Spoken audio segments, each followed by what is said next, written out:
All right. I was saying that to say this.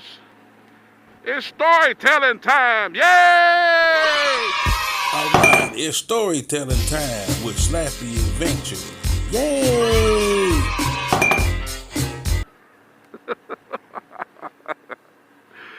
Oh my goodness, boy, I cracked myself up. So, here's a story of when I went to Niagara Falls the first time. I've been to Niagara Falls twice, and I would go again, loved it. The first time was with Hambone, Big Bro Hambone, and Bumblebee, Tawana. Shout out to Tawana. I can't wait for you to get back out here riding with us, Bumblebee. We sure miss you out here. Tawana rides I think it's a 2012 Can-Am Canary Yellow, or Bumblebee Yellow. I call it Bumblebee. Well, we was in Niagara Falls, and while we was coming in, we stopped at this big old, you see them big old billboard sign, stop here and take a tour of this and take a tour of that. So we was like, man, first time being in Canada, trying to go see all the exhibits that's around Niagara Falls, we decided to let's do a tour. Now, one thing good about a tour, it costs a bunch of money, but each exhibit is gonna cost you $10 to $15 to park for each exhibit. And then where you park, you probably gotta walk a daggone football field or better to get to your exhibit. Then you gotta wait in line. Then you gotta buy a ticket. So where it made sense for us was we could just park the bikes at the hotel. The bus came and got us, and it took us across on the American side, and it paid for all of our tickets. We didn't have to worry about parking, and we didn't have to try to find the place. If you're on a motorcycle, you're trying to find the exhibit because we don't know where we're going. You're trying to get a map and ride a motorcycle and all that. That's not good. So it was about $200 to tour the American side and the Canadian side. It was kind of drizzly rain. If anybody's been to Niagara Falls, it's always a little bit of mist from the falls falling. So it was a little drizzly, wet. So we parked the bikes, got on put our little short breeches on, some walking shoes, and we took the tour and had a good time at it. So we seen everything we need to see. Got on the Maid of Mist and all that. So leaving the next day, leaving Niagara Falls, we was going to try to go up and run around Lake Superior, the Great Lakes up there, and dang, look at that brick, man. Goodness gracious. Thank goodness I was not behind him. He lost a damn cinder block, y'all. This dude lost a whole damn cinder block. You gotta keep your head on a swivel. Goodness the damn great. Go get him up there, Bob Taylor. Talk to me.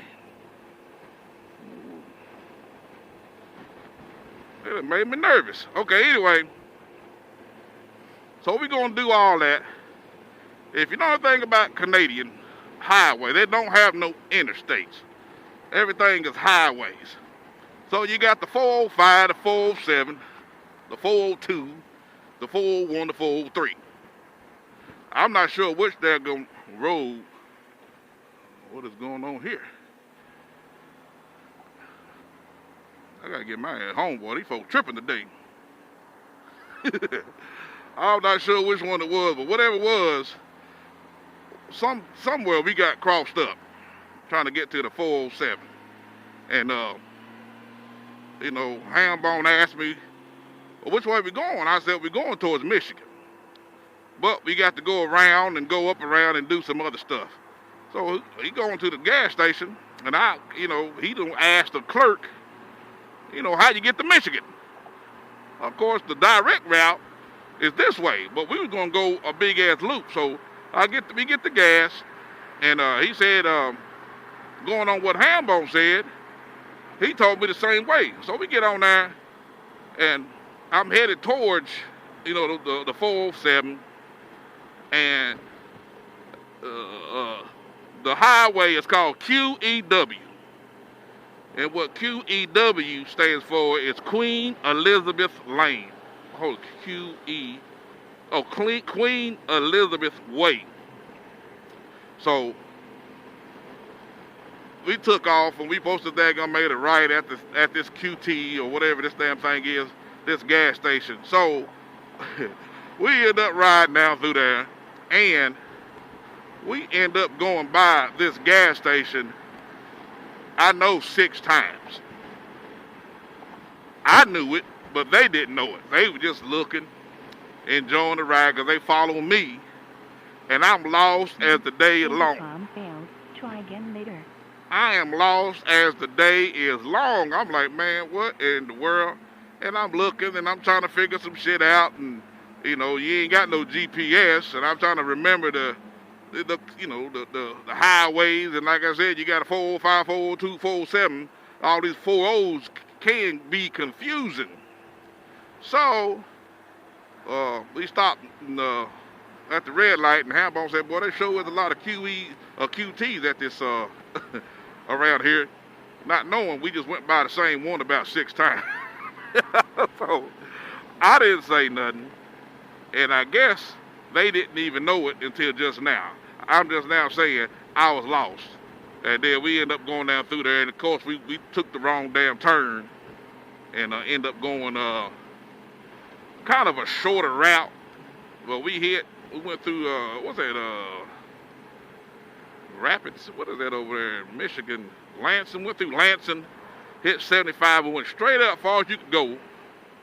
And then cut across, I forget that highway, but probably wasn't about 3 miles from the Canadian border on 75. He made a left and went across Lake Superior that way and dropped into Escanaba, Michigan. If you know what that is, Escanaba, Michigan, look it up. And then that's above Green Bay. And we stopped in Green Bay and Lambeau Field. My cousin, Randall Cobb Jr., he plays football for the Green Bay. Number 18, Randall Cobb Jr. I know y'all heard that name before. And stopped in there. They was on the road, so he wasn't there. And then we ended up the next day. Well, that night we couldn't find no hotels because I think they had a golf tournament, PGA tournament. But we ended up staying at a little old mom and pop place.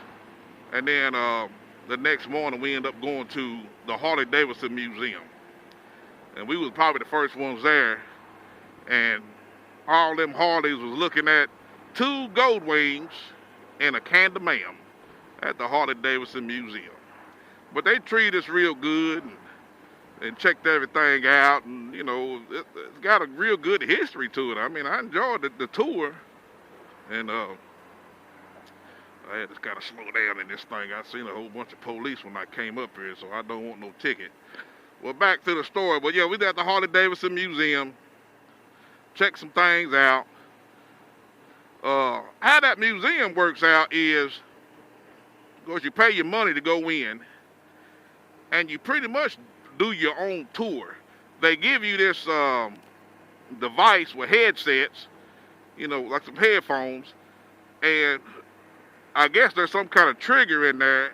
When you walk into a certain exhibit, it recognizes the Walkman or the headset, and it tells you about the exhibit. And you go, it don't matter which one you go into. If you can go into the same one 3 times, it automatically kicks on and starts giving you the history of that exhibit, which I thought was awesome, man. I was like, man, that's pretty doggone cool. So you go to the next one, then it'll kick on. Let me get across this rumble. And then you go to the next one, it'll kick on. And but there's a lot of history. It tells about the AMA and when I think whenever they sold out and bought it back, and the Davidson family bought it back, it's got a real good history to it. So, right lane closed, 1,500 feet. Let's get on up in front of these folks. But yeah, that's my That's my long story short, short story long about Niagara Falls. Peace. Hey, stay tuned for more videos like these.